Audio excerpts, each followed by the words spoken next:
Hello, welcome to another Real Raw Moment. And tonight, well, you've seen the title and you're here. So before I get into it, let's get into what I'm not.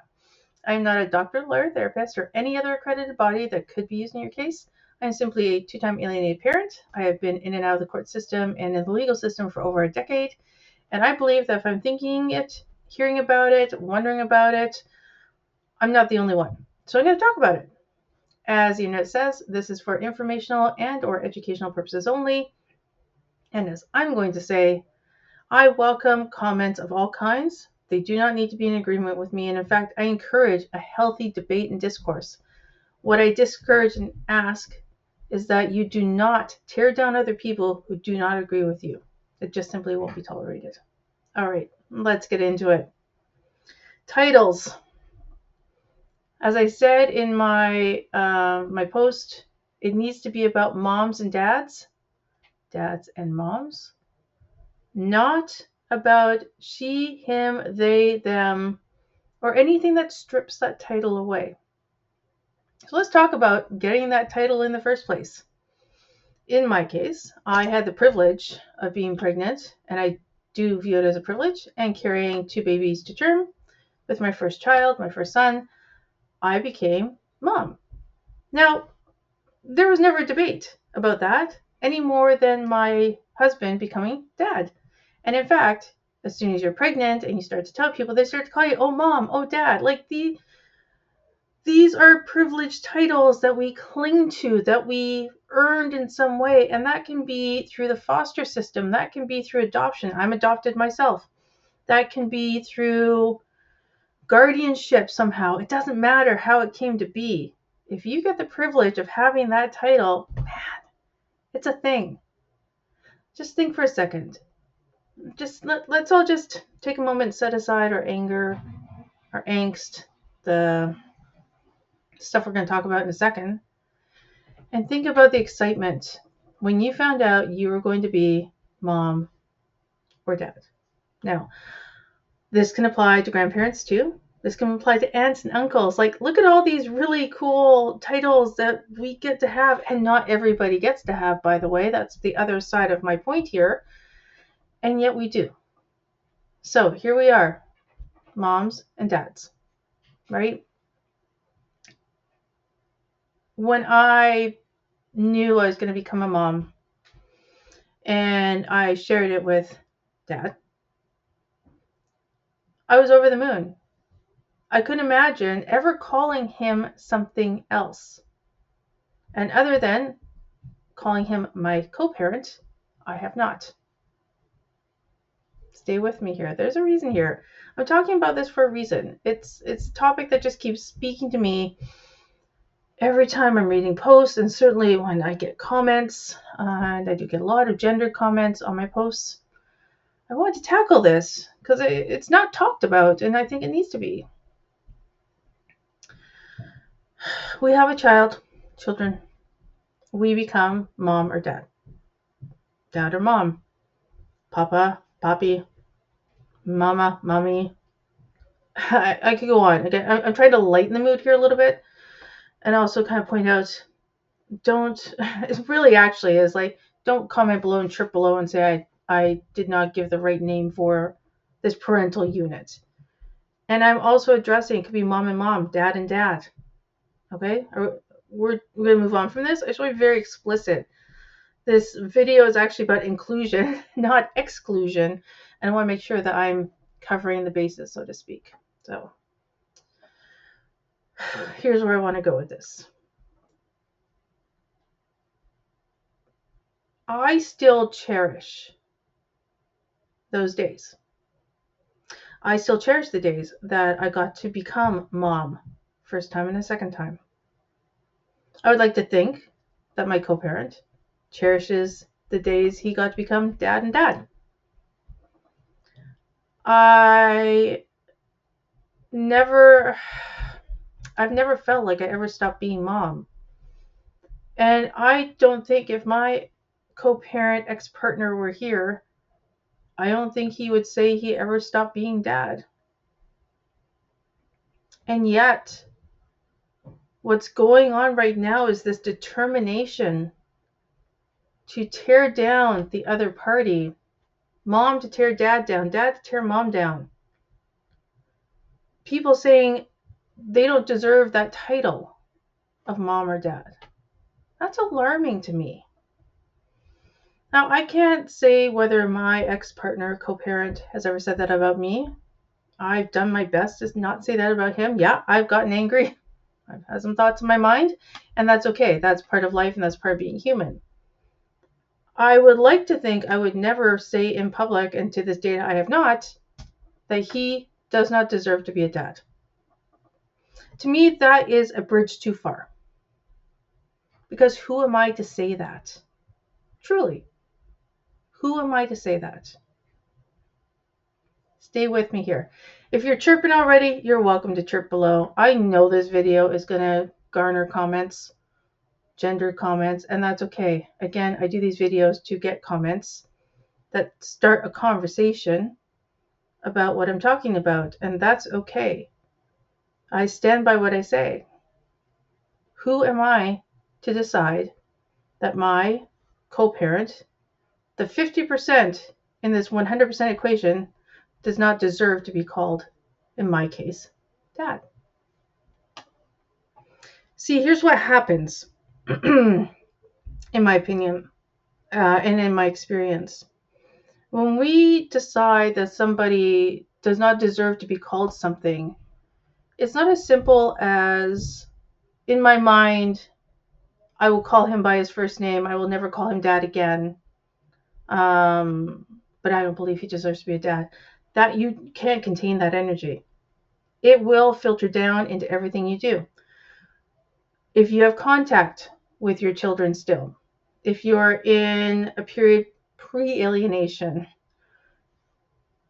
beginning alienation, mid-alienation, severe alienation, that's topics for another day about the degrees of alienation. Make no mistake, that energy is going to filter through your entire case.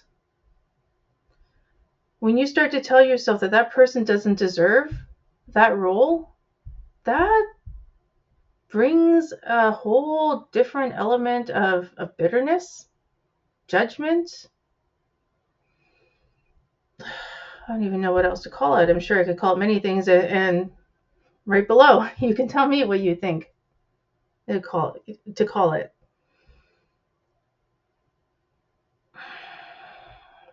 Now, this is a good time, as I pause, to remind you that these are my real raw moments. First and foremost, they are my opinions. They are educated opinions, but opinions nonetheless.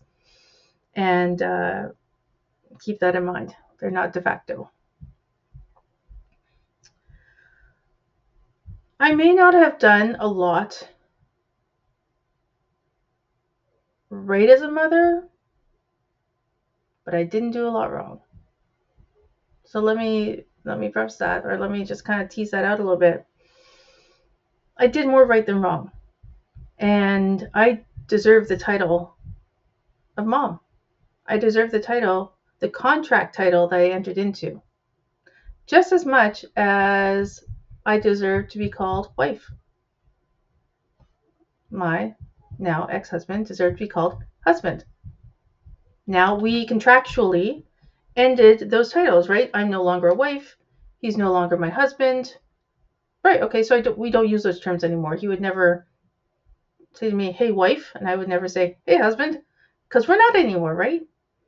Contractually, we ended that contract. And with the end of that contract goes away the titles. I guess kind of like abdicating from the throne. I don't know. I'm trying to think of what to compare it to. Parenthood, though. Moms, dads. There is no contract that can be broken. There is no walking away from that title. Now, okay, chirp below, you can say that, yes, she decided to do this and he decided to do that. And yes, I'm using my fingers intentionally. Therefore, he does not deserve to be called dad. She doesn't deserve to be called dad. Well, hold up just a hot minute. First of all, that may be your opinion. Second of all, there are instances where there are people in this world whose parental rights have been taken away, rightfully so. But that in the percentage of what we were talking about within parental alienation, that's actually a small percentage. And no, I do not have a study. And yes, you're welcome to chirp below and say, well, I'm not being logical or factual. I already heard it before, and that's okay. Again, my educated opinions in these videos.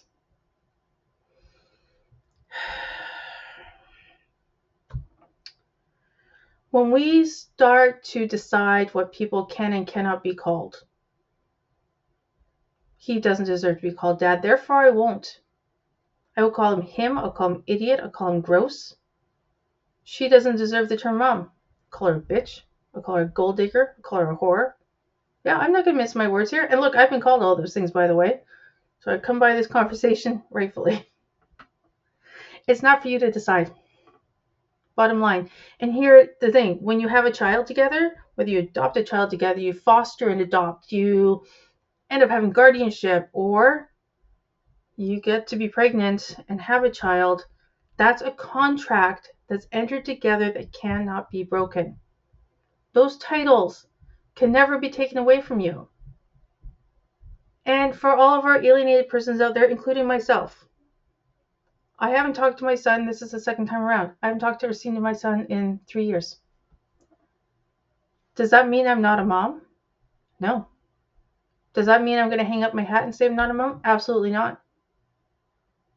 I'm a mom for life. And I deserve to be spoken to that way. Ditto for dads. You're a dad for life. You deserve to have that title. Now, does it mean that we shouldn't work hard to keep that title, what's the word I'm looking for, alive? Or be a good representation of that title? Well, I would hope so. I would think that all of us as parents want to do our best. But doing our best sometimes doesn't meet other people's expectations. I can tell you it doesn't a lot of time. That's going to be a next video I'm going to talk about other people's expectations. But if I don't meet the criteria that my ex-partner, but still my co-parent, thinks, doesn't mean I'm not a mom. No. Any more than I can disagree with how he lives his life or what he's doing, or yes, we're in litigation and we're fighting it out. That doesn't mean that he's not dad. In fact, the whole reason I'm fighting with this person is because they are.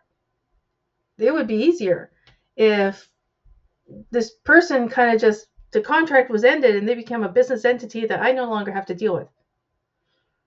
That's not how it works. And on a personal level, calling them all sorts of other names and trying to pretend that they're not your co-parent, they're not the other half of your child, only hurts you. And most importantly, it really hurts your children. And it hurts your case.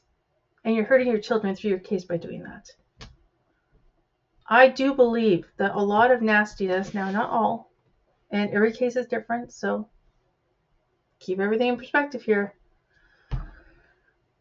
I believe that the fact that we lose sight that this is about two parents, mom and dad, oh, mom, dad, you get the idea, and our children, the fact that we lose sight of that, we start to decide that somebody doesn't deserve the position of being mom or dad, this is where, to me, the starts. Look, you may not like the person now. That doesn't matter. You entered into a contract with them. And that contract is living and breathing in front of you, and it deserves your best effort to respect the terms of the contract, which means mom, dad, co-parents, children, and away we go. There's so much more I could say here, and as always, I keep these under 15 minutes, so we're going to end this one here, but I really do want to hear opinions. And I imagine I'm going to hear quite a few. There could be gender-based and arguments about how someone else doesn't deserve this and that, and I'm here to hear it all. Just please keep in mind, think about this video. Comment respectfully and mindfully. We all have our opinions. We all have our hurt and experiences. Comment below.